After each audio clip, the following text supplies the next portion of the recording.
지금 이제 우리가 요한복음 우리의 10장에서 예수님께서 목자 되시고 우리가 양이 된 그 관계를 통해서 지금 살펴나가고 있습니다. 지난 시간에 했던 것이 그거에 이제 서두로서 예수님께서는 양의 목자가 되시고 그 다음에 양의 문이 되신다는 것을 이제 선언해 주셨습니다. 그리고 오늘부터 이제 10장 마지막 부분까지는 바로 예수님께서 양의 문이 되시고 목자가 되셨다는 것에 대해서 보충 설명, 더 구체적으로 설명을 해주고 계십니다. 우리가 요한복음을 계속 읽어나가다 보면은 계속 느끼는 거지만은 예수님께서 굉장히 비슷한 말을 자세하게 강조해서 말씀을 해 주십니다. 그래서 우리로 하여금 좀 지루하게 들릴 수도 있지만은 그만큼 이것이 중요하다는 것이고 깊은 의미가 있다는 것을 우리가 되새겨야만 합니다. 저도 사실은 그 전에 요한복음 읽을 때는 요한복음이 이렇게 비슷한 내용이 많이 나와가지고 그냥 읽긴 읽었는데 대강 이렇게 넘어간 적이 굉장히 많습니다. 눈으로만 읽고 이거 다 똑같은 내용이네 하고 많이 넘어갔거든요.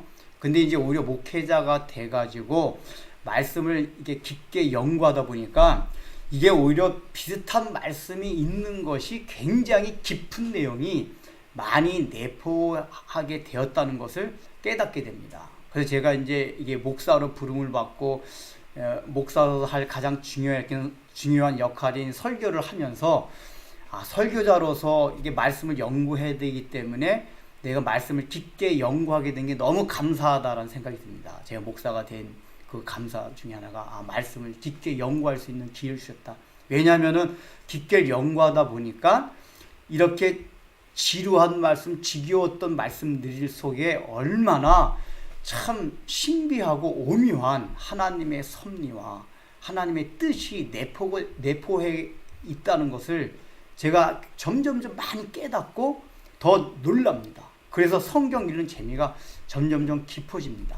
이게 감사해요. 제가 이제 이런 말씀을 왜 드리냐 하면은 요한복음이 계속해서 비슷한 말이 나오기 때문에 이걸 계속 강조하고 있지만은 우리가 지루해할 수가 있습니다. 그래서 설교도 그렇고 여러분이 성경을 읽을 때도 그렇고 특별히 성경의 요한복음뿐만이 아니고 비슷한 내용이 계속해서 나올 때는 일반 상식과 일반 이 독해법에 의해서는 그것이 오늘날의 현대 이게 흐름과는 맞지 않지만은 거기에 굉장히 깊은 뜻이 있다 하는 것을 생각을 하고 그런 내용들을 그냥 지나치지 말고 더 깊게 살펴보라 그 얘기입니다. 그 예수님께서 특히 요한복음을 보면 17장 같은 경우도 기도 하나만 가지고도 막 한 장을 다 할애해서 설명을 하시고 설교하시고 또 실제로 기도를 하십니다. 그러니까 이러한 것들을 보면은 하나님의 나라의 비밀 가운데 하나가 뭐냐 하면은 우리가 이 세상을 살아가면서 지루해 하는 것들 자체가 하나님의 나라에서 굉장히 기쁨과 즐거움으로 다가올 수 있다는 것을 보여줍니다. 또 이거 바꿔 말해가지고 하나님의 나라의 비밀을 깨달은 자, 거듭나서 눈이 열리면 열릴수록 하나님의 말씀이 맨날 똑같은 말씀을 한다 해도 그 말씀이 날마다 새롭고 또 새롭고 더 새롭게 드린다 그 얘기입니다. 우리가 이 사실을 명심하고 하나님의 말씀은 새로운 지식, 정보를 주는 게 아니라 이미 알던 말씀이지만은 이 말씀을 들을 때 우리 마음속에서 화답하고 기뻐하고 즐거워하는 것이다. 이거를 우리가 전제로 하고 하나님 말씀을 늘 들어야 됩니다. 설교는 강의가 아닙니다. 그래서 그걸 전제로 하고 들어가겠습니다. 왜냐하면 비슷한 내용이 또 반복될 수 있기 때문에 미리 말씀을 드린 겁니다. 자, 그래서 양의 목자 또 이제 양의 문이라고 말씀을 해 주셨는데 오늘 거기에 대해서 다시 한번 또 설명을 합니다. 설명을 하는데 지난번에 우리가 읽었던 것 중에서 제가 시간 관계상 안 했던 게 하나가 있는데 예수님께서 그 우리에서 나오게 할 때 여기 4절을 보면은 자기 양을 다 내놓은 후에 앞서가면 양들이 그의 음성을 아는 거로 따라오되 라고 이렇게 나와 있습니다. 말씀을 드렸듯이 원래 그 여기서 4절에서 말하는 우리라는 거는 전체 각자 가정에서 4-5마리 키우던 양들을 저녁 때가 되면 하나 문지기를 고용해가지고 그 한 우리 안에 모아놨다가 아침이 되면 자기 양을 찾아가는 그 과정 속에 있는 우리라고 말씀을 드렸습니다. 그런데 이 4절에 나온 여기서 이 우리는 뭐냐면 그 우리를 말합니다. 그런데 그 우리 가운데서 자기 양을 찾아내는 과정을 4절에서 말씀해 주고 있는데, 예수님께서 이걸 뭐라고 표현하고 있냐면은 자기 양을 다 내놓은 후에, 그러니까 원래는 이제 양을 그 우리에 있다가 이렇게 몰아가지고 이렇게 양 우리 바깥으로 몰아 넣는 걸 말합니다. 그러니까 우리 바깥으로 나왔다는 얘기는 이제 원래 목자, 자기 주인이 그 양을 데리고 진짜로 꼴을 먹이는 걸 말합니다. 그 목자만이 가지는 우리로 그 양들을 데려가겠다는 얘기거든요. 근데 데려가는 과정상에서 예수님 표현을 다 내놓은 후에라고 4절에서 표현합니다. 자기 양을 다 내놓은 후에. 근데 이 내놓은 후란 뜻이 뭐냐면은 바깥으로 내던지다 그 얘기입니다. 우리말 번역은 이제 내놓은 후에, 이게 이제 매끄럽게 하기 위해서 내놓은 후라고 번역을 했지만은 원뜻은 밖으로 내던지다 그 얘기예요. 그러니까 내던지다는 얘기는 약간은 뭐냐면 강제적인 의미가 있다 그 얘기입니다. 즉 양들이 지금 우리 바깥에 안 나오려고 할 때 강제적으로라도 내쫓음으로써 그 우리에서 내몰아가지고 원래 목자가 의도했던 그 초지로 데려가겠다 그 얘기입니다. 이 단어가 9장의 34절과 35절에 있는 단어와 똑같습니다. 34절 보십시오. 9장 34절. 9장 34절을 보면은 마지막에 이에 쫓아내어 보내니라 이렇게 나와 있어요. 그리고 35절에 보면은 예수께서 그들이 그 사람을 쫓아냈다 하는 말을 들으셨더니 이 얘기가 나옵니다. 그러면은 여기서 쫓아내어 보냈다, 그 다음에 쫓아냈다 하는 것이 오늘 10장 4절에서 내놓은 후에와 똑같은 단어예요. 우리말 번역은 약간 다르지만은 원문상의 헬라어 단어는 동일합니다. 그렇다면 여기서 쫓아냈다는 게 뭐죠? 이 맹인이 유대 공동체에서 쫓겨남을 말하는 게 9장 34절과 35절에서 쫓아냄을 당했다는 그 말입니다.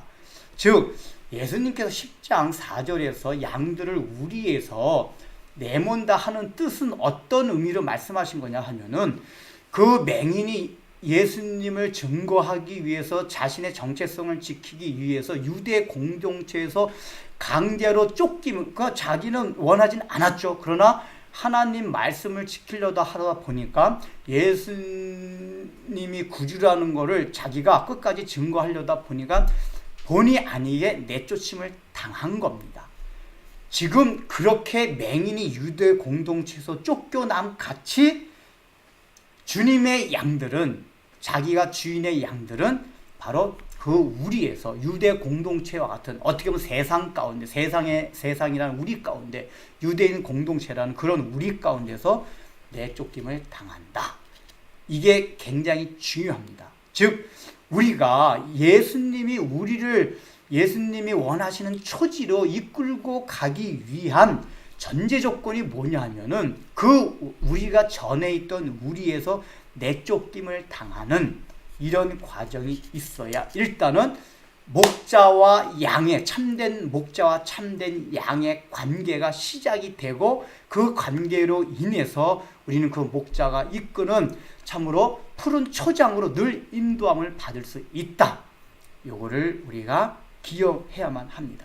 그래서 이제 예수님은 그렇게 참된 목자와 참된 양에 대해서 설명을 해 주시는데, 그걸 말하기 전에 다시 한번 8절에 보면은 나보다 먼저 온 자는 절도요 강도라고 얘기를 합니다. 그러니까 참된 목자와 비기가 궁극적으로는 예수님께서 이 10장에서 설명하고자 하는 게 참된 목자가 과연 무엇인가 라는 것을 설명하는 것입니다. 그런데 그 참된 목자를 설명하기 위해서, 비교하기 위해서 들어온 게 뭐냐면 아까 10장 1절에서는 강도, 도둑, 그 다음에 여기서도 8절에서 다시 절도와 강도를 되풀이해서 말씀을 해주시고, 그 다음에 이제 12절에 가면은 사꾼이라는 또 다른 용어를 설명해 주십니다. 그러니까 참된 목자와 대비하고 비교하기 위해서 강도와 도둑, 사꾼, 목자, 이거를 예수님께서 도입을 하셔서 참된 목자를 설명해 나가십니다.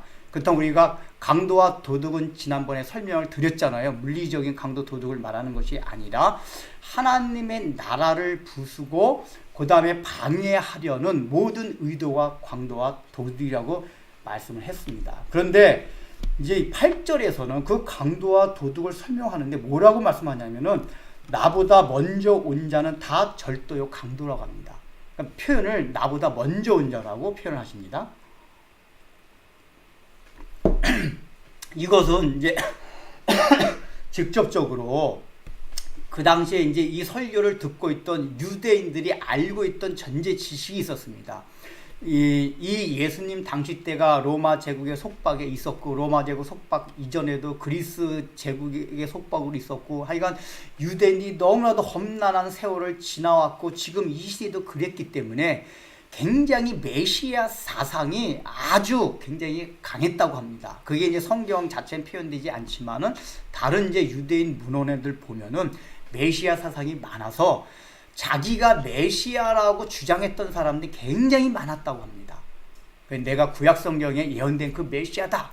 그래서 흑새 무문하듯이 막 기적을 베풀고 놀라운 말씀을 선포하고 해가지고 사람들을 이리 몰아치고 저리 몰아치고 했던 일들이 굉장히 많았다고 합니다. 지금 예수님이 바리새인들을 이렇게 약간은 그 염두에 두고 말씀하신가 동시에 그 당시에 메시아라고 하면서 자신들이 이 백성들을 참되게 이끌고 갈 수 있다고 나타난 모든 사람에 대해서 사실은 말씀해 주고 있는 게 나보다 먼저 온 자라고 지금 말씀을 해주고 있습니다. 그런데 이 먼저 왔다고 하는 사람들의 주장이 다 뭐냐 하면은 이 땅에 이르는 메시아 왕국, 하나님의 나라의 왕국이라는 것이 바로 제가 성탄절에 말씀을 드렸던 팍스 로마나 힘에 의한 평화. 근데 그 힘이 인간으로부터 못 얻기 때문에 하나님으로부터 오는 능력을 통해 가지고 결국은 그 힘, 세상적으로 보이는 그 능력이 그 힘으로 발전되어 가지고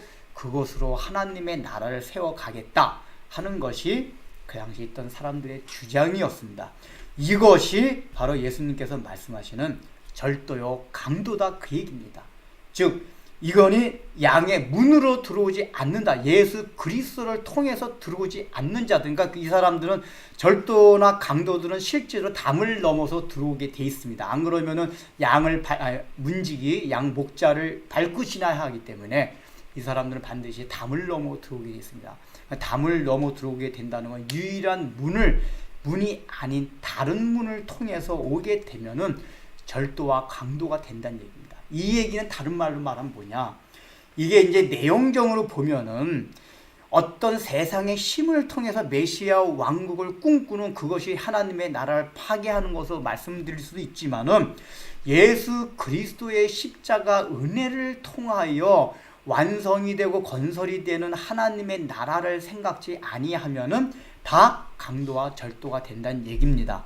사실은 예수님께서 이 말씀을 하시는 의도는 나중에 14장에서 다시 말씀을 드리지만은 이것은 예수 그리스도 이외에는 바로 참된 목자가 없고 예수님 이외의 목자라고 오는 사람들은 사실은 다 강도요 절도라고 말씀을 하고 있는 것입니다. 그렇기 때문에 우리 기독교가 비록 다른 종교나 다른 사람들로부터 배타성이 있다고 욕을 먹는다 할지라도 이것만은 우리가 변개할 수 없는, 우리가 그것을 굽힐 수 없는 참된 진리입니다. 오직 예수 그리스도만으로 하나님께 나가는 길이요, 예수님만이 참된 목자란 이 사실은 어느 누구도 우리를 굽힐 수 없는 진리라는 것을 우리가 생각하고, 혹시 우리 가운데서 우리가 이런 것만 너무 주장하는 것은 배타성이 있지 않느냐 라고 생각한다면 그게 아니라 그 얘기입니다. 우리의 마음 가운데 오직 예수님만이 하나님께로 가는 유일한 길, 참된 목처지로 이끌고 갈 수 있는 참된 길이라는 것을 우리가 늘 기억해야만 합니다. 그러면서 두 번째는 이 강도와 도둑은 어떤 의미가 있냐면은 그 당시엔 어떤 그 사람들이 그런 주장을 해서 사람들이 강도요 도둑이었지만은 그래서 바리새인도 거기에 해당이 됐습니다. 바리새인들도 잘못 가르쳤기 때문에. 그러나 오늘날에는 말씀을 제대로 가르치지 못하면은 사실은 도둑이요 강도에 해당이 됩니다. 오늘날에 첫 번째 해당되는 건 사실 우리 목회자에 해당이 됩니다. 그래서 목회자들은 강도와 도둑이 되지 않기 위해서 하나님의 나라의 그 원리를 제대로 잘 가르쳐 줘야만 합니다. 이것을 제대로 가르치지 못할 때는 하나님의 나라를 강도짓하는 것과 똑같은 결과를 낳게 되기 때문입니다. 특별히 이 도둑이라는 표현은, 도둑이라는 건 남의 것을 자기 거로 만드는 게 도둑입니다. 그런데 우리가 하나님의 나라의 일을 한다고 하면서, 하나님의 사역을 한다고 하면서 그것을 통해서 내가 높임을 받고, 원래 우리가 하나님의 일이라는 것은 하나님이 우리에게 양떼를 맡겼다, 이 목회자는 양떼를 맡겼다고 하는 거지만은 우리 각자에게 맡겨주신 일이 어떻게 보면은 양떼를 돌보는 일과 동일한 일들입니다. 주님께서 맡겨주신 일, 그것이 양떼를 돌보는 일인데, 이 일들을 하는 것들이 우리가 도둑놈 심정으로 하면 안 된다는 얘기입니다. 도둑놈 심정이 뭐죠? 그런 모든 일들을 통해서 높임을 받는 것은 우리 예수님만이 높임을 받아야 합니다. 그런데 우리는 늘 하나님의 일조차도 그런 일을 하는 걸 통해서 내가 높임을 받고 싶어하고 내가 영광을 받고 싶어합니다. 이건 우리가 계속해서 강조해왔던 거잖아요. 근데 우리가 그런 마음이 참 버려지지가 않아요. 늘 뭔가 다른 사람들로부터 내가 인정받고 싶어하고 존경받고 싶어하고 높임을 받고 싶어해요. 그러지 못하면 속상하고 마음이 상해요.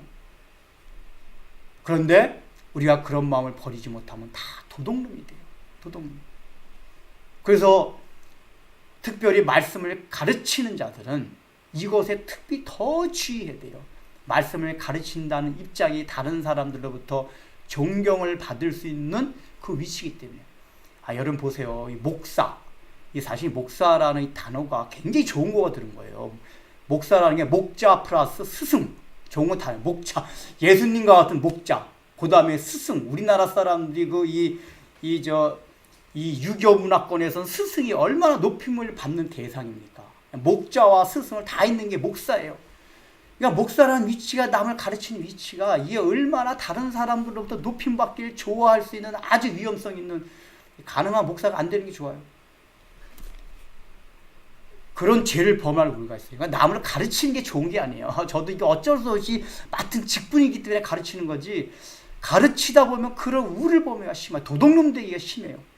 그러니까 우리 도둑놈 하면은 주로 돈을 횡령하고, 목사님들이 재정 횡령하고 자기 마음대로 쓰고, 이런 게 도둑놈이라 그래요. 그건 세상적인 도둑놈이고, 그런 목사님들 얼마 없어요. 그건 특별히 어떤 대형급 그런 특정한 목사님이라지, 어떤 목사님들이 막 횡령하고 그래요. 되게 그래, 목회자는 잘 안 그래요. 근데 그런 의미에서 도둑놈이 아니라 자기 자신이 높임을 받고 싶어 한다, 그 얘기예요.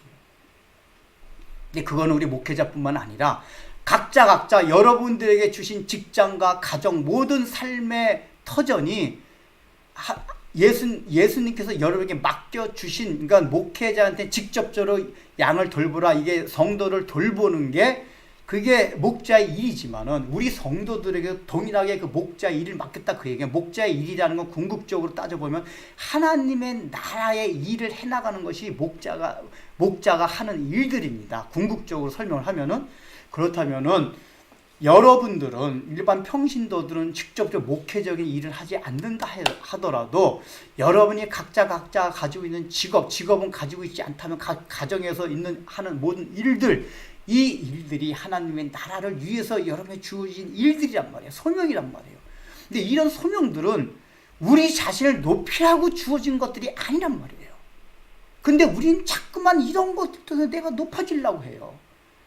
이게 어떻게 보면 목회자보다도 일반 성도들은 더 커요. 좋은 직업을 가지고 사장이 되고 높은 자리에 올라고 하는 이유가 다 뭔가요? 주님을 높이라고 하는 겁니까? 아니에요. 다 나를 높이고 싶고, 내가 다른 사람들 위에 우뚝 서가지고 다른 사람의 우러름을 받고 싶어가지고 계속 그래요. 목사님 맨날 똑같은 얘기 하신다. 제가 그랬죠.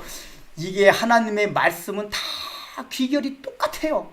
저는 이것도 신기한 게, 처음엔 그걸 몰랐어요. 근데 제가 성경 깊이 연구해 보니까 창세기부터 요한계시록까지 깊이 연구하면 연구할수록 소재는 다 다른데 어쩌면 주제가 다 똑같은지 몰라요. 그래서 저는 이 성경은 정말 인간이 쓴 게 아니구나. 이게 겉으로 볼 땐 다 다른 말씀 같은데 내용을 들어가서 정확하게 해석을 해보면은 결국은 다 예수 그리스도의 영광을 증거하는 거고 하나님 나라, 그래서 세상의 가치를 버리라는 거, 이것뿐이 없구나. 결론은 늘 똑같아요, 주제가. 저는 이거가 제가 성경을 깊이 연구하면 너무 신기한 거예요. 그래서 성경에 대한 확신이 더 생겨요. 이거는 인간이 쓸 수 없는 책이다. 하나님의 감동으로 정말 쓴 책이구나. 결론은 늘 그래요. 그러니까 여러분들 어느 성경을 읽어도 결론은 그거니까 여러분들 그걸 감안하셔야 돼요. 우리가 높임을 받는 게 아니에요. 여러분 이런 마음이 없어지면 사실 우리 마음이 얼마나 편한지 몰라요. 그래서 이게 절도요 강도다. 그러니까 하나님의 말씀을 왜곡해서 하나님의 나라의 원리를 잘못 가르치는 것도 강도고, 또 내가 하고 있는 모든 일들을 통해서 높임과 우러름을 받고 싶어 한다면 다 도둑놈입니다. 괜히 어디 누구 보고 다른 사람하고 도둑놈이라고 하지 마세요. 우리 각자 저서부터 시작해서 다 도둑놈이에요. 저도 여러분 높임을 받고 싶은 마음이 없겠습니까? 있어요. 있기 때문에 이게 설교자가 너무 힘들다는 얘기예요. 이런 게 다 우린 적이에요. 그래서 그걸 날마다 쳐서 복종시켜야 돼요. 그러면서 9절에 예수님 그러니까 결국은 이러한 것들은 실제로 그 당시에 바리새인들이나 구약의 잘못된 거짓 선지자들이나 또는 예수님 당시에 전후에 왔던 메시아라고 지칭하는 사람들이, 그 사람들이 백성들을 이끌어 가고 있다는 결과가 전부 멸망이었습니다. 파괴였습니다. 이 얘기가 뭐를 말하냐? 지금 이거에 이 이면에 있는 게 사탄이 그런 겁니다. 그렇다면은 그게 사람이 아니다 하더라도 이 세상에 있는 사상이나 또는 가치나 이 모든 것들이 하나님의 나라의 원리를 대적하고 하나님의 나라의 원리에 다가서지 못하도록 하는 모든 것들은 다 어떤 것이냐? 강도와 도둑에 해당된다, 그 얘기입니다. 그래서 이 얘기는 다른 말로 하면 뭐냐? 그런 세상적인 가치와 원리를 쫓아가면은 강도와 도둑을 따라간다 그랬어요. 우리가 3절 4절 보면은 나의 양들은 나의 목소리는 듣지만은 다른 목자의 음성을 듣고는 절대 따라가지 아니한다고 이 4절 5절에 나와요. 그 설명은 제가 이제 지난 시간에 많이 말씀을 안 드렸는데 오늘 설명드리려고 또 오늘 나오기 때문에, 이 양들의 특징이 뭐냐? 목자의 음성을 알아듣는 양의 특징이 다른 목자의 음성은 절대 듣고 따라가지 않아요. 그런데 다른 목자가 누구냐면 강도와 절도와 같은 이런 사람들이었어요. 근데 어리석은 양들은 목자의 음성을 모르는 양들은 이걸 따라가요. 따라가면 어떻게 되죠? 결국은 양들이 죽임을 당해요. 멸망을 당해요. 그런데 오늘날 우리들도 그 당시엔 바리새인이나 그런 가짜 메시였지만 오늘날엔 그게 물론 거짓된 목사일 수도 있어요. 그래서 거짓된 목사 잘못 가르치는 교회에 가면은 우리의 영혼이 멸망을 당합니다. 잘못된 가르침을 받기 때문에. 그래서 우리가 교회를 선택해서 잘 사실 선택할 이유가 있어요. 그런데 그런 표면적인 것뿐만 아니라 우리는 강도와 도둑에, 아무리 여러분들 올바른 말씀을 가르치는 교회에 다닌다 하더라도 얼마든지 강도와 도둑에게 유린당할 수가 있어요. 왜냐하면 강도와 도둑은 근본적으로 하나님의 나라를 파괴시키고 하나님의 나라 원리를 짓밟는 것들이에요. 근데 여러분 뭡니까? 세상의 가치, 세상에서 말하는 모든 추구하는 것들이 다 하나님의 나라의 원리를 대적하는 것들이에요. 근데 그런데 우리는 귀를 쫑긋해서 들어요. 이상하게 예수님의 말씀에 대해서는 귀를 쫑긋하지 않으면서 그런 데는 귀가 쫑긋 열려요. 이게 뭐예요? 목자의 음성은 안 들리고 목자가 아닌 강도와 도둑의 음성은 들려요. 그래서 졸졸졸 따라가요. 그런 멸망을 당해요. 여러분 우리가 그걸 경험하지 않았습니까? 물론 우리는 택한 자이기 때문에 하나님께서 다시 거기서 빼앗아 오십니다. 그럼에도 불구하고 우리가 강도와 도둑에게 유린을 당하고 있을 때 당했던 고통을 생각해 보세요. 우리가 왜 늘 같은 얘기에 평안이 없고 우리 마음속에 눌림을 당하고 자유가 없고 상처가 있고 그렇습니까? 강도와 도둑에게 유린을 당해서 그래요. 그런 하나님의 나라가 원리가 아닌 것에 늘 달콤해요. 너무 달콤해서 거의 솔깃해서 쫓아가요. 그 강도와 도둑들이 양들을 할 때는 어떻게 하겠어요? 막 좋은 거 먼저 주겠죠. 당장 풀을 주겠죠. 야, 나한테 당장 풀이 있어. 근데 진짜 목자들은 먼저 풀부터 주지 않아요. 음성만 들려줘요. 근데 가짜 목자들은 풀부터 줘요. 그냥 달콤한 걸 주니까 그냥 멍청하게 따라가요. 어리석은 양들이. 근데 우리들도 그러지 않느냐. 한 해를 한번 돌아보십시오. 우리가 도둑과 강도들에게 그 음성을 듣고 따라가지 않는가.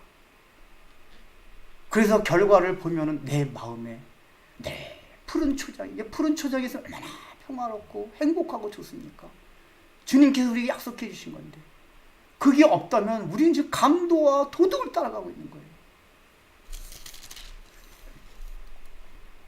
그래서 10절에 나오잖아요. 도둑이 오는 곳은 도둑질하고 죽이고 멸망시켜 놓군요.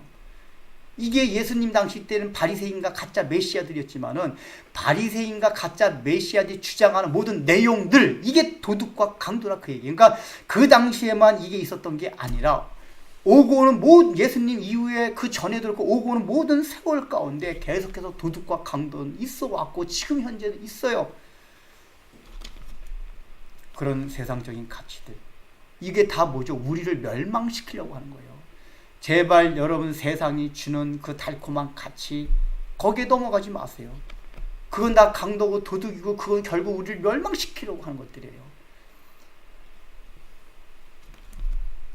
그러면서 예수님이 뭘 비유하냐면은 싹군을 하나 더 이제 비유를 듭니다.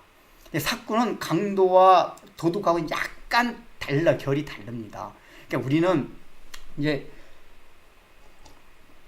다도 교회 오래 다닌 사람들 싹군 하면 아우 저 싹군 막 그런단 말이에요. 목사님 하여간 그 언론에서 나오는 뭐 하여간 그 이게 하여간 이 잘못된 목사들 하면 저 싹군 목사들 막 그런 얘기 많이 해요. 그러니까 싹군 하면 우리는 이미지 자체가 아주 나쁜 놈 이렇게 알고 있거든요. 근데 원래 싹군의 뜻은 그게 아니에요. 그러니까 삭시라는 게 뭐죠? 월급이랑 삭을 받는다 그러잖아요. 그러니까 삭군 목자라는 건 뭐냐면 월급을 받고 양을 돌보는 목자를 삭군 목자라고 그랬어요. 그러니까 그 당시에 이제 많은 양을 치는 사람들은 자기가 다 칠 수 없으니까 얼마 일부를 떼어가지고 고용을 해요. 그래서 그 사람한테 월급을 줍니다. 싹을 줘요. 싹을 주고 너 이 양 내가 돌볼 수 없으니까 좀 돌봐달라. 그리고 이제 계약을 맺어요. 계약을 맺는데 어떤 계약을 맺냐면은 양을 돌보니까 잘 돌봐야 되잖아요. 이제 풀인 대로 이제 이렇게 데려가야 되고 또 특별히 양을 돌본다는 얘기는 밤에 실제적으로 이리 같은 게 오면은 그 이리도 막고 이렇게 해야 된단 말이에요. 근데 이제 계약을 맺을 때 예를 들면 이리가 한 마리 정도면 사람이 싸워서 물리칠 수가 있대요. 그러니까 최선을 다하면은 이제 그게 이제 그 당시에 상식적으로 통용되던 그런 이제 일반 이제 그 갖고 있던 생각이었대요. 그래서 이제 계약을 맺을 때도 한 마리 이리가 와서 최선을 다해서는 싸워야 된다. 도망가면 안 된다. 만약에 도망가면 너 계약 파기된다. 그래서 너한테 모든 손해배상을 청구할 것이다. 이렇게 하는데 이리가 한 마리가 아니라 두 마리, 세 마리 많게 오면은 그 삭군 목자가 도망을 가도 합당하다라고 계약을 맺는데 왜냐하면 이제 그 법을 그렇게 지은 게 실제적으로 이리때가 많이 달려들면은 사람 혼자 그걸 싸워서 이길 수가 없대요. 사람 목숨이 양보다 귀한 거잖아요. 그러니까 그건 양은 재산이고 그렇기 때문에 도망가서 양떼가 손해를 본다 해도 주인이 그 손해배상권을 청구할 수 없도록 이제 계약이 맺어졌대요. 그러니까 삭군이라는 건 그런 의미란 말이에요. 돈을 받고 계약을 맺어서 하는 사람이기 때문에 이 사람들 특징이 뭐냐면은 자기의 생명을 걸고 양을 지키진 않아요. 양을 지키긴 지켜요. 그러나 결정적으로 자기 생명이 위급할 때는 도망을 가도 되는 게 삭군이에요. 그러니까 나쁜 놈이 아니라 도망가는 게 정상이에요. 우리가 생각할 때도 있잖아요. 여러분 생각할 때 이거는 삭군뿐만 그러니까 삭을 받는 목자 삭군 하니까 자꾸 나쁜 의미가 되거든요. 삭을 받는 목자뿐만 아니고 자기가 직접 주인이라 해도 여러분 물론 양을 지키려고 하겠죠. 근데 양우리에 막 그 사자떼 같은 게 나타나가지고 양을 물려고 하면은 자기가 삭을 받는 목자가 아니라 진짜 목자라 하더라도 그거 지키겠습니까? 도망가죠. 저와 여러분 같으면 안 그러겠어요? 도망가는 게 정상이에요. 만약에 거기서 나는 이 양을 사랑하고 양을 지키겠다. 내 목숨을 걸고 그래서 사자와 싸우는 사람이 있습니까? 그거 만약에 그런 뉴스가 나온다면은 그 주인을 칭찬하는 게 아니라 그런 어리석은 인간을 봤나? 무슨 양이 사람의 생명이 귀중하지 어떻게 양을 위해서 그렇게 할 수가 있어? 라고 오히려 비난할 겁니다. 그러니까 사꾼 목자뿐만 아니라 사실은 양의 주인조차도 실제로 자기 생명을 내걸고 양을 지키지는 못해요. 그러나 예수님이 그 내용을 더 극명하게 드러내기 위해서 사꾼 목자라는 걸 이렇게 도입을 한 겁니다. 사꾼 목자 특별히 삭스를 받고, 즉 월급, 자기가 양을 지키는 것에 대한 대가가 있어서 양을 지키는 사람이 사꾼이다. 삭을 받는 목자다 그 얘기예요. 그러니까 이 사람들은 나쁜 건 아니고 좋은 사람들이에요. 괜찮은 사람들이에요. 그리고 양을 어느 정도 지키려고 해요. 그러나 이 사람들도 결국은 양이 위험에 처해 있는데 그것이 자기의 생명과 연결되는 급박한 상황 같으면은 양을 버리고 도망간다. 그러나 참된 목자는 그런 자기 생명이 위태로운 상황 속에서도 반드시 그것과 싸워서 양을 지켜내는 게 참된 목자다. 그러니까 이 얘기는 뭐죠? 인간은 참된 목자가 될 수 없다. 지난 시간에 말씀을 드렸듯이 인간은 참된 목자가 될 수 없다는 것을 예수님이 다른 지금 이 비유를 통해서 설명해 주시고 있는 거예요. 인간은 아무리 양떼를 지킨다고 해봐야 사꾼에 지나지 않는다. 그러니까 자기에게 돌아오는 게 있기 때문에 그걸 한다. 이거 돌아오는 게 있다니까 물질적인 어떤 이 수익 이것만을 말하는 게 아니에요. 삭스기라는 건 예를 들면은 우리가 사람이 좋은 일을 해요. 좋은 일을 한다 해도 우리 사람 뭐냐면은 내가 좋은 일을 하고 내가 막 기분 좋은 걸 느껴요. 그러니까 자기에게 돌아온 정신적인 대가가 있어요. 그래서 그 일을 해요. 그런 것조차 없다면 그 일을 하지 않습니다. 그러니까 이게 어떤 것이든지 간에 자기에게 돌아온 대가가 있을 때 그 일을 하는 것이 사꾼이다 그 얘기예요.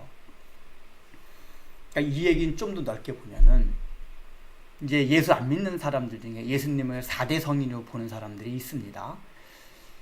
근데 제가 참 어릴 때 주일학교 때 그 설교하는 가운데 설교 듣는 가운데 그 비유가 아직까지 잃어보지 않는데 뭐라고 이게 말씀을 해주시냐면은 예수님이 이제 어떤 사람이 물에 빠져가지고 수영을 못하는데 물에 빠졌어요. 그래서 막 허우적거리고 막 그냥 죽어가고 있어요.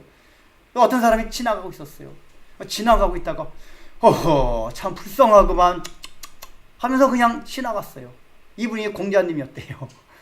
그리고 또 한 사람이 지나갔어요. 지나가더니 어휴 불쌍하구나.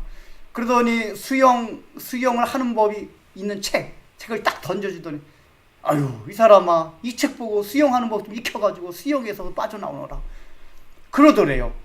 그게 석가모니였대요. 근데 어떤 사람은 지나가다가 막 허우적거리는 거 보고 자기가 팍 뛰어들어가지고 건져내고 그 사람이 죽었대요. 이 사람이 예수님이었대요. 그러니까 물론 100% 이렇게 완전한 설명은 아니지만은 적어도 이렇게 좀 예수님을 이렇게 4대 성인급으로 생각하는 사람들한테 굉장히 좋은 이렇게 설명 같더라고요. 제가 아직까지 기억나는 거 보니까 좋은 일이에요. 그거란 말이에요. 이 공자, 석가모니, 소크라테스, 마호메 다 얼마나 성형 군자예요. 인류를 아끼는 마음이 있었던 사람이에요. 사람에 대한 사랑이 있었던 사람들이에요. 사람을 사랑하지 않았던 사람들이 아니에요. 그런데 이런 사람들 결정적으로 뭐냐면 자기 생명을 떼놓으면서까지 그 물에 빠진 사람을 건져낼 수가 없어요. 왜 그런지 아세요? 그 사람이 다 수영을 할 줄 모르기 때문에 그래요. 수영을 할 줄 알면 적이죠. 아니 지금 물에 빠져서 건져주고 있는 사람인데 불쌍하다고만 얘기하면 뭐합니까? 아니 그래 그 사람은 수영을 하지도 못하고 있는데 거기다 지금 수영하는 법을 적힌 책을 던져주면 어떻게 하겠다는 얘기예요. 아무 소용이 없어요. 예수님만이 자기 생명을 버리시면서 물에 빠진 사람을 건져냈다 그 얘기예요. 지금 예수님이 말씀하시고자 하는 게 그겁니다. 넓게 보면 그런 어떤 인류의 성령 군자 가운데서도 예수님처럼 그렇게 인류를 특별히 여기서 예수님 말씀하시는 건 양들을 위해서, 그러니까 조금 전에 말씀드렸잖아요. 우리가 정상적인 사고와 상식을 가진 사람이라면은 양이라는 게 얼마나 비천해요. 하다못해 동물 중에서도 개 같은 건 사람들과 친밀하기 때문에 요즘 사람들 그런 사람들이 있대요. 야, 너 개를 택할래? 뭐 부인을 택할래? 그렇게 많이 뭐 남편을 택할래? 뭐 그다음에 자녀들한테 아빠를 택할래? 개, 강아지를 택할래? 이렇게 물어보. 사실 이런 질문도 황당한 질문이에요. 사람을 택해야죠. 그만큼 요즘 사람들이 이 강아지를 사랑한다 그 얘기거든요. 이 강아지 사랑하는 거인데 그것도 문제예요 사실은. 근데 어쨌든 간에 그나마 강아지든 사람과 친밀해서 그런 얘기가 오고 갈 수도 있는데 양들은 그게 아니란 말이에요. 사람과 친밀하지도 않아요. 어차피 잡아먹을 것들이에요. 멸망당할 거란 말이에요. 그러기 위해서 키우는 게 양이에요. 그 뭐 이리한테 잡혀 먹어도 재산권 지키기 위해서 싸우는 거지, 지키려는 거지. 근데 이 목자는 미련한 거예요. 우리 상식에서 바라보면. 아니 어느 미련퉁이가 양을 위해서 왜 죽어? 물론 자기 재산이기 때문에 지키긴 지키겠지만 자기 생명과 바꿀 수 없지. 이러는 게 우리 지극히 정상적인 사고를 가진 사람들이 할 수 있는 마음들이에요. 그런데 예수님의 말씀은 그 양들을 위해서 자기 생명을 내놓는다 그 얘기란 말이에요. 이게 누가복음에 보면은 예수님이 그런 비유를 말씀하시세요. 동전 한 드라크마, 뭐 이를테면 100원짜리 동전 하나를 잃어버렸어요, 어떤 여인이. 근데 이 여인이 그 100원짜리 동전 얼마나 하찮습니까? 요즘 그거 줘도 애들도 100원짜리 안 가져요. 근데 그 100원짜리 동전 하나 잊어버렸다고 그냥 밤새 등불기고 막 찾고 찾다가 하나 찾았어요. 100원짜리 하나 찾았다고 온 사람 다 불러가지고 1000만원짜리 잔치를 벌였어요. 여러분 이게 말이 됩니까? 그리고 양 한 마리를 잊어버렸어요. 그 양 한 마리를 찾고 또 찾다 결국 찾았어요. 잃어버린 양 한 마리를 찾았다고 해서 그 주인이 온 동네 사람들 다 불러놓고 양 수십 마리를 잡아서 잔치를 벌였어요. 이 누가복음에 보면 이런 비유도 쭉 나와요. 탕자의 비유도 그렇고. 이게 뭐죠? 아니 하찮고 보잘것없는 것을 그거 잊어버려도 그만인 거예요. 100원짜리 양 한 마리 죽었어도 그만이고. 근데 그거 하나 죽었다고 더 큰 것들을 동원시켜가지고 기쁘다지고 하는 게 이게 하나님이 우리를 향한 사랑이고 하나님의 나라란 얘기예요. 이 얘기는 우리가 얼마나 보잘것없는 존재였다는 걸, 죄인이고 지옥 갈 수밖에, 그냥 지옥 가도 사실은 상관없던 자들이었어요. 하나님을 떠났기 때문에, 자기들이 자유의지를 가지고 죄를 지었기 때문에 지옥에 가도 누가 뭐라고 변명할 수 없던 존재들이었어요. 그래서 바울이 얘기하는 게 그거잖아요.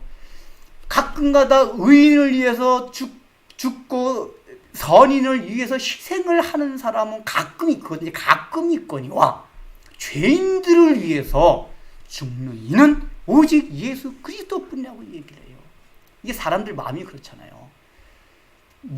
내가 국가와 민족을 위해서 죽는다 해도 대의 명분이란 게 다 뭐죠?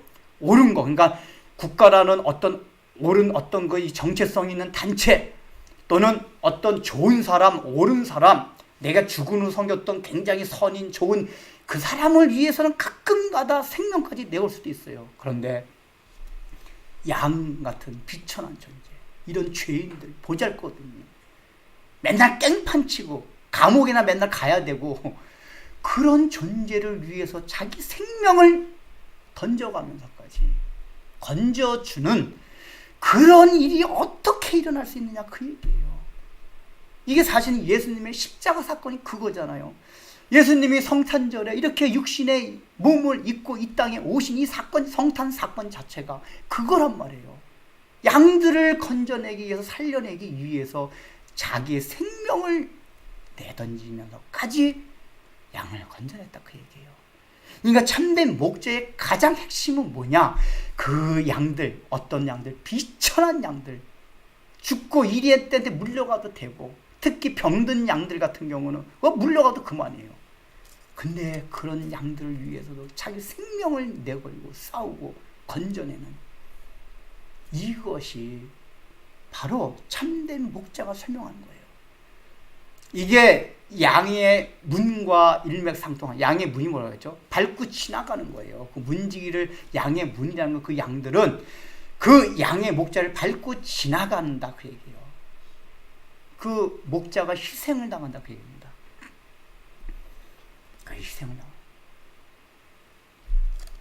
여러분 이걸 통해서 그걸 생각, 우리 주님 하나님이셨는데 어떻게 우리들을 위해서 인간의 몸을 입고 오셨을까? 여러분, 하나님이 인간의 몸을 입고 오셨다.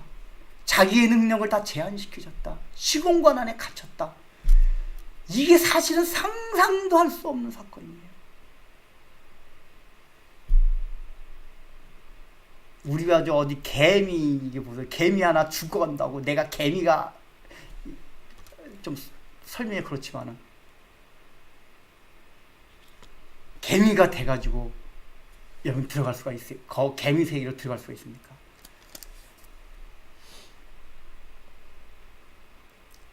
중요한 건 하나님께서 그렇게 우리를 사랑하셨다고 해요. 그래서 여기 지금 9절에 뭐라고 하냐면, 내가 문이니 누구든지 나로 말미암아 들어가면 구원을 받고 또 들어가며 나오며 꼴을 얻으리라. 이제 예수님께서 저 세상 우리 유대인 공동체 우리 가운데 우리를 이끌어내셨어요. 그래서 새로운 우리 교회 공동체, 신앙 공동체 안에 하나님, 예수님을 머리로 하는 그 공동체 안에 우리를 끌어들이셨어요. 그래서 이제 여기서 이제 우리는 예수님의 그 양의 문을 통해서 들락날락해요. 그런데 나로 말미암아 들어가면 구원을 받고, 그러니까 예수님께서 이 문으로 들락날락하는 사람들은 주시는 게 두 가지예요. 구원, 생명을 주신다는 얘기예요. 요한복음에는 이걸 영생으로 말해요. 영생이라는 건 뭐냐? 우리는 영원히 산다는 개념으로만 이해를 하는데, 요한복음에서 영생이라고 할 때는 그 뜻이 무엇이냐? 하나님과 관계를 맺고 살아가는 거예요. 결국은 하나님과 관계를 맺지 못했기 때문에 우리의 삶이 암흑 가운데 있었고 늘 자유함이 없었단 말이에요. 영생이라는 건 하나님과 관계를 맺게 되는 거예요. 어떤 관계요? 이 목자와 양 같은 관계. 그러면서 예수님이 여기서 그 목자와 양 같은 관계라고 뭐를 설명하냐면은 14절 15절 보십시오. 14절 15절, 나는 선한 목자라. 나는 내 양을 알고 양도 나를 아는 것이 아버지께서 나를 아시고 내가 아버지를 아는 것 같으니 나는 양을 위하여 목숨을 버리니라. 지금 예수님이 양과, 그러니까 내가 양을 알고 양의 내 음성을 들을 수 있는, 즉 목자와 양의 관계가 성립된 게 어떤 거냐? 아버지께서, 성부 하나님께서 나를 아시고 내가 성부 하나님 아버지를 아는 것과 같다. 즉 너희들과 나와의 관계는 아버지와 나와의 관계 같다, 그 얘기예요. 이게 얼마나 놀라운 말씀인지 아세요? 지금 성자 예수님과 성부 하나님과의 관계, 어떤 관계죠? 인격은 다른 분이지만 하나가 되신 분들이란 말이에요. 그런데 서로 아가페 사랑을 주고받는 분들이 삼위일체 하나님이에요. 성부 하나님, 성자 하나님, 성령 하나님이세요. 그런데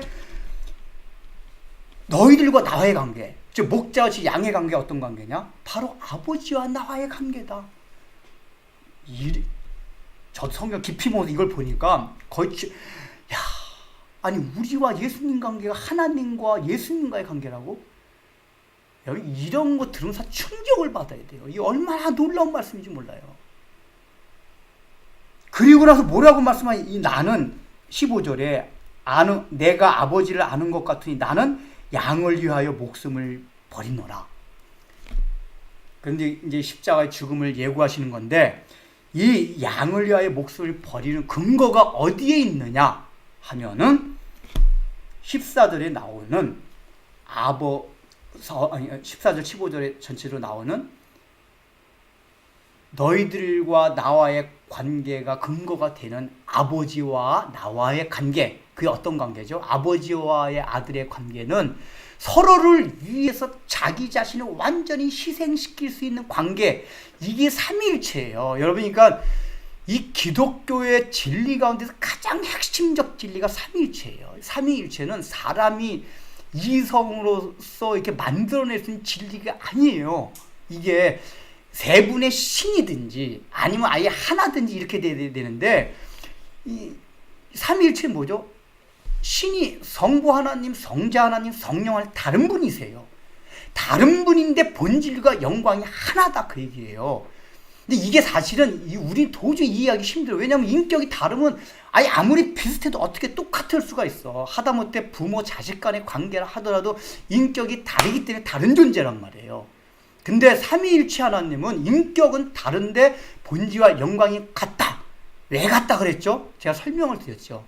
이게 하나님은 영원 전부터 가진 가장 본질적인 속성이 무엇이냐? 사랑. 그 사랑이라는 건 뭐죠? 요한복음에서는 아가페 사랑이었어요. 그 아가페 사랑이라는 건 뭐죠? 상대방을, 인격이 다른 상대방을 자기 몸과 같이 사랑하는 그 사랑이 아가페 사랑이에요. 그래서 제가 그 전에 그 설명을 한번 드렸잖아요.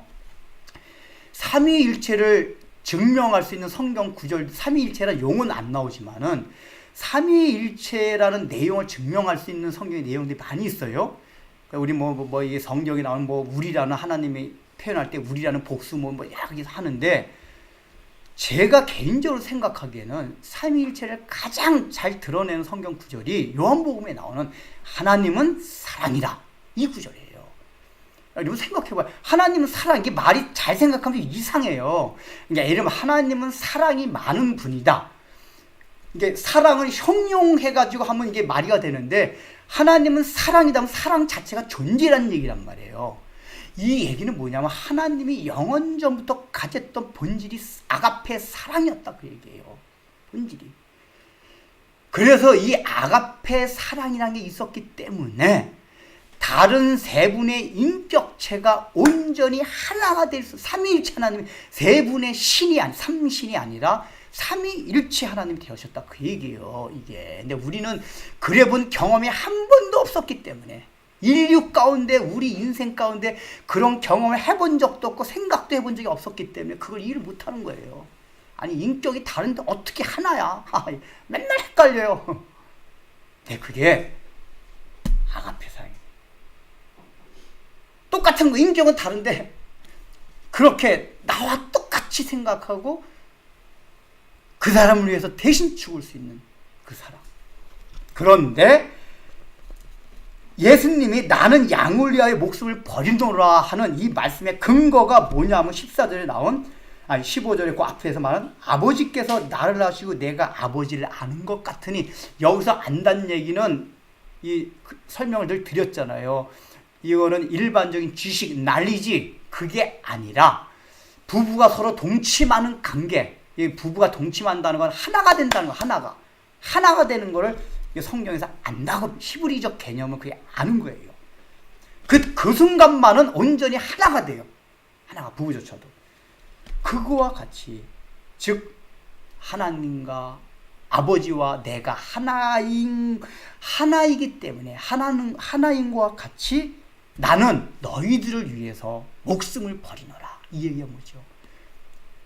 성부 하나님과 성자 하나님이 가졌던 그 아가페적인 사랑으로 우리를 사랑하셨다, 그 얘기예요. 그래서 우리의 마음에 어떤 마음을 가져야 되냐? 야, 하나님이 나를 사랑하신 게 그렇게 사랑을 하셨다면 그 사랑을 구체적으로 표현한 게 9절 말씀이란 말이에요. 나로 말미암아 들어가면 영생, 구원을 얻고 영생을 얻고 하나님과 관계를 맺게 된다. 그래서 관계를 맺었다는 얘기는 뭐죠? 그 사랑 관계에 들어갔다는 얘기예요. 그래서 이 사랑 관계에 들어간 사람은 들어가며 나오며 꼴을 얻으리라. 그러니까 우리 안에 들어갔다 나왔다 하면서 꼴을 얻는 거예요. 이 얘기는 뭐냐면은, 우리라는 건 어떤 데는 날씨가 흐리고 비가 오고 그러면은 이제 초지에 먹으러 가지 못하는 경우가 있대요. 그러면은 또 막 초지 있다가도 막 비가 올 것 같으면 목자가 양떼들 막 우리 안으로 불러들여요. 빨리 들어와. 그 양떼 입장에서는 아니 지금 처지 맛있게 먹고 있는데 왜 또 들어오래? 우리 안에 들어가 먹을 것도 없는데 이렇게 생각할 수도 있어요. 그러니까 목자는 비가 올 걸 알고 있기 때문에 들어오는 거예요. 그러니까 들어가며 나오며 이 뜻은 뭐냐면 우리 안을 들어갔다 나갔다는 상황 속에 있는 게 막 전등치고 번개치고 날씨가 굳을 때도 있고 이런 상황 가운데서 그러니까 좋은 일 나쁜 일 있는 모든 상황을 말하는 거예요. 그런 상황 가운데서 목자가 다 알고 꼴을 먹여주기 위해서 들락날락 시킨다 그 얘기예요. 그러니까 이 말씀 뭐냐면 너희들에게 어떤 상황이 닥치든지 들락날락하는 어떤 여러 가지 상황이 오든지 상관없이 너희에게 꼴을 먹여준다. 즉 푸른 초장에 있는 맛있는 음식을 너희에게 주겠다 그 얘기예요. 그 근거들이 뭐냐? 조금 전에 설명드린 14절 15절 말씀. 내가 너의 목자다. 근데 목자라는 거는 보통 목자가 아니라 아버지와 나와의 관계. 이게 바로 너희와 나와 너희의 관계야. 그래서 내가 참된 목자라고 너희를 양이라고 하는 거야.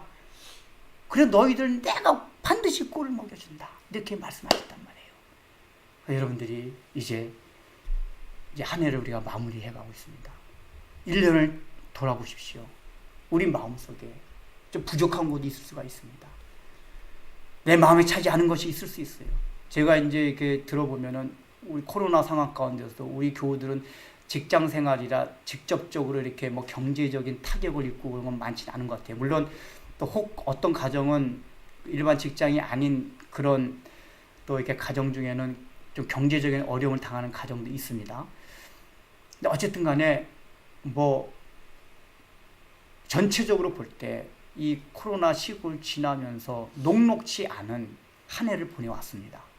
여러 가지로.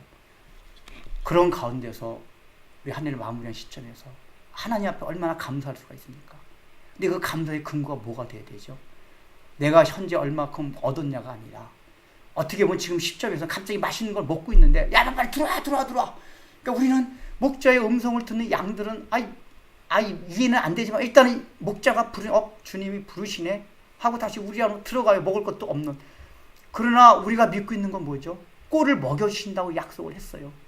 그러니까 우리 안에 들어왔으면은 다 건초더미에 말려놓았던 더 뽀송뽀송한 또 그거를 우리에게 거기다가 사료 아주 맛있는 영양분까지 섞은 그 꼴을 다 준비해놓고 불렀단 말이에요.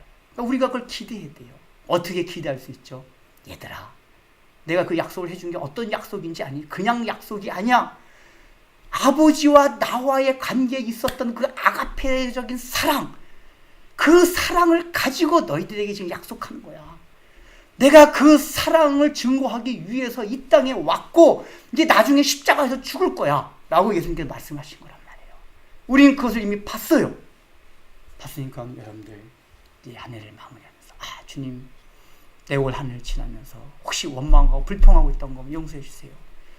주님께서는 들어가며 나가며 우리에게 꼴을 먹여주신다고 약속을 해주셨고 그 약속은 하나님과 예수님이 가지셨던 그 관계의 근거에서 우리에게 해주신 약속, 아가페적인 사랑으로 해주신 건데 내가 왜 눌렸는지, 근심 걱정을 하는지, 감사가 없는지 회개하시고 바울 사도가 얘기한 것 같이 자기의 가장 사랑하는 독자를 우리를 위해서 내어주셨다면은 그 나머지 것은 다 어찌 내어주지 않겠느냐라고 바울이 로마서에 또 같은 얘기를 해요.